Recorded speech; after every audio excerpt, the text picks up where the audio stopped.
Continuamos resolviendo ejercicios de análisis de lazos. En este ejercicio nos pide hallar la corriente I1 y I2 que tenemos en el siguiente circuito. Como anteriormente vimos, lo que vamos a hacer es analizar por mallas. Nos damos cuenta muy rápidamente que tenemos dos mallas. O bueno, dos lazos cerrados también podría ser. Bien. Vamos a aplicar la ley de tensiones de Kirchhoff en una malla, que nos quiere decir que el voltaje, la suma de los voltajes tiene que ser igual a 0. Entonces, para la malla 1, donde interactúa la corriente I1, va a ser de la siguiente manera. Va a ser el voltaje de la fuente, menos 45 voltios, más el voltaje de la resistencia, que sería 2 ohmios por la corriente que pasa por ellas, que sería I1. Recordamos que esto viene de la ley de Ohm, que el voltaje es igual a la resistencia por la corriente, ¿no? Sería la resistencia de 2 por la corriente I1. Bueno, más la resistencia, bueno, el voltaje que pasa por la resistencia 12.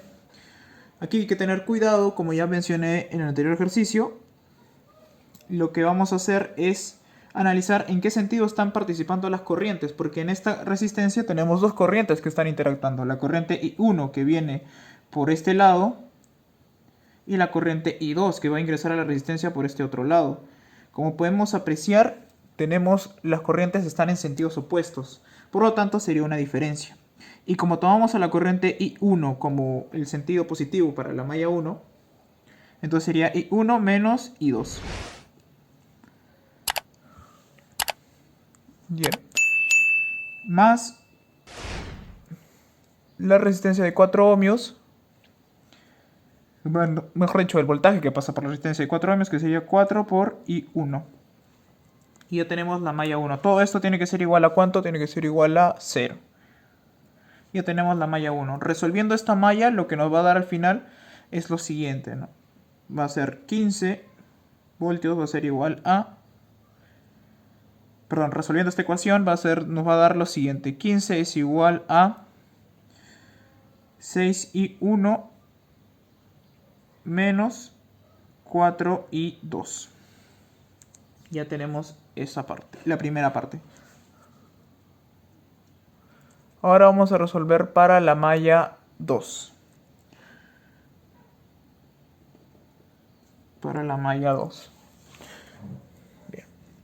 En la malla 2 tenemos que analizar este lado donde está participando, bueno, donde está interactuando la corriente I2.